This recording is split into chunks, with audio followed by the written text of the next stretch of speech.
French union workers aiming to shut down critical industries across the nation, walking off the job and into the streets, blockading oil refineries, some even starting bonfires, and cutting off deliveries to electricity and gas facilities. We haven't been heard or listened to, said this oil refinery worker. We're using the only means we have left. It's the hard strike. Well, they're not the only workers who have been striking in France. In fact, the French trade union estimated that 3.5 million protesters and workers took to the streets to fight against President Emmanuel Macron's proposed pension changes. And the French government tried to downplay it by giving a smaller estimate of, get a load of this, 1.2 million protesters, which is an incredible number of people who are taking to the streets to voice their opposition to Macron's proposals here. They've brought the country to a standstill over what he wants to do to pensions. So Tuesday marked the 6th mass protest in France in recent months. French Democratic Confederation General Secretary Laurent Berger said the strike was the biggest of the 6.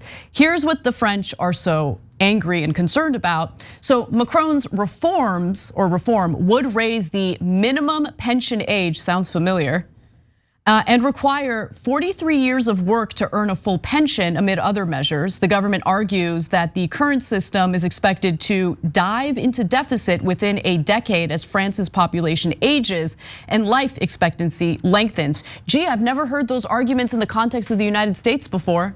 Yeah, so in their case, they'd be raising the age to 64. We're at about 67 now. So this is why I love France though, right? Yeah. Because they're like, oh no, you're not gonna do to us what happened to the Americans, okay? They start with the 64 and before you know it, we're talking about 70. No, we're taking to the streets. Yeah, if both France and America have a system that's not as clean and simple as 64 or 67, there's some different gradations in there. But overall, yes, we have a retirement age that is, by the way, France isn't even 64 yet, right? They're trying to get it to 64. So we have to work many more years than the French. The difference is in France, these level of protests gives me a sense of several things from the outside. Number one, their workers are a lot more empowered and they're used to taking power back. They're used to taking collective action.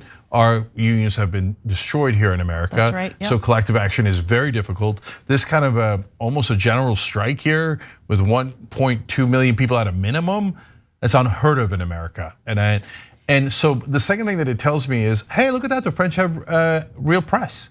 Because here in America, our media would crush these strikes before anyone else even got to them.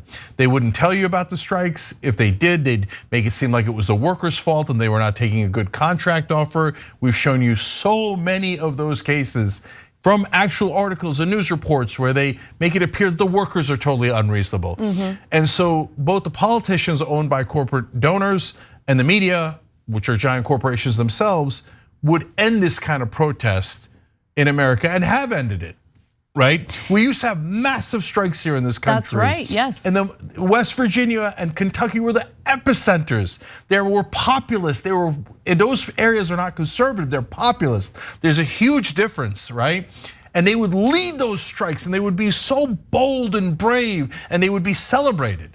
Now the media has nothing but disdain for them. So congratulations, the people of France. You have it a lot better than you realize. We're dying out here in America, and most people in America don't even know it. Right, so look, I might regret getting deeper into the media critique angle of this story, but I can't help it. You know what the difference is though, right, Cenk? When it comes to the media of yesteryear versus media today. I mean, media today, it's publicly traded. The #1 priority is profit. There is no fairness doctrine. The media is corrupt in a similar way that politicians are corrupted by business interests that only care about their profits. Like that is a huge problem, which is why let me just. I don't want anyone to think that I'm complaining about the coverage of Black Lives Matter, but I do want you to just think about the difference in how the corporate media covered BLM protests in the summer of 2020, how they took it seriously, provided a lot of coverage of it. Now compare that to how they treated Occupy Wall Street. Occupy Wall Street That had to do with challenging Wall Street, challenging big business, challenging the corruption in our system. Oh, the media hated that and immediately squashed it, immediately discredited it. Yeah, I don't want you to misinterpret what Anna's saying. Yeah. It isn't that the Black Lives Matter was left wing. No, it's that it's a culture war issue. Yeah. So for example, the right wing truckers that were trying to block roads coming in from Canada because they disagreed with vaccine policy, right? That's another culture war issue. So they got tons of coverage. Whereas meanwhile, poor striking workers in Alabama get almost no coverage. Exactly, yes, right? exactly. So when it's a culture war issue, whether it's on our side or the right wing side, tons of coverage, right? When it's an economic issue, bring it down, bring it down. You can't have a fire without oxygen.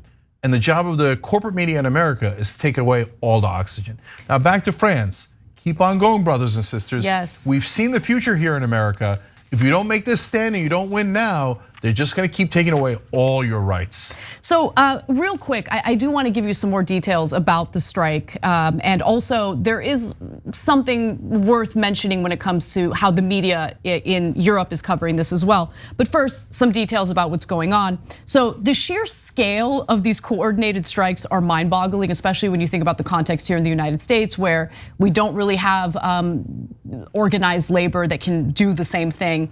So oil shipments were halted by strikes at several refineries. Workers also cut France's nuclear output. Garbage collectors went on strike and blocked access to Europe's biggest incineration plant. A fifth of flights were canceled at Paris's the Paris airport that has a name that I'm not going to mispronounce. I'm just going to move on. Trains to Germany and Spain were stopped entirely. Trains to and from Britain and Belgium were reduced by 1/3. Most high-speed and regional trains were shut down. Dock workers blockaded key seaports. I mean, the list goes on and on and on. Now, I do want to just talk about the media and how they're covering it because it's not all good. So listen to the questions that a BBC anchor asks a French teacher and a member of the teachers union about the strikes. So the government says that these plans are necessary, raising the retirement age, because they say that if they don't, simply the numbers don't add up. It would be in deficit. Why is raising the pension age such a problem? In Germany, the age is 65. In Italy, the age is 67. In the UK, the age is 66. And in Spain, the age is 65. In France, it is 62 still. So actually all the government is doing is proposing to bring it some way closer to being in line with the rest of Europe. You say this is about being fairer, but I wonder, and I put it to you, we're all living longer, we're all able to work longer, and therefore we are contributing to the system longer, because you would expect to be able to draw that retirement pension much later than perhaps in the past. So it's only fair that you work a bit longer to pay for it. I'm sorry, but I love the British. We're living longer, aren't we, chap? Okay, you're being a bit unfair. I love the motions. But I need to understand, why shouldn't you work until the day you die? Other countries force their workers to work till the day they die. Why shouldn't you? I'm at the BBC, not corporate interest, but somehow we've also decided to go with conservative talking points. Like there's no hope anywhere, man. The media is so conservative. It's on economic issues, it's insane. It's a giant groupthink. Yeah. We must protect the powerful. We must have access to the powerful. It's disgusting. How about thinking about the workers? And in France, I mean, look at what that guy is saying. You guys are doing a great job of sticking up for yourselves. We've beaten the workers in every other country. Why won't you surrender already? Yeah. To which I say, vive la France. 100%. Finally, according to the AEF news agency, 63% of French people oppose the government proposal. So power to the people, keep fighting, and tell Macron what's up, because I love this. Thanks for watching The Young Turks, really appreciate it. Another way to show support is through YouTube memberships. You'll get to interact with us more. There's live chat emojis, badges. You've got emojis of me, Anna, John, JR. So those are super fun. But you also get playback of our exclusive member-only shows and specials right after they air. So all of that, all you gotta do is click that join button right underneath the video. Thank you.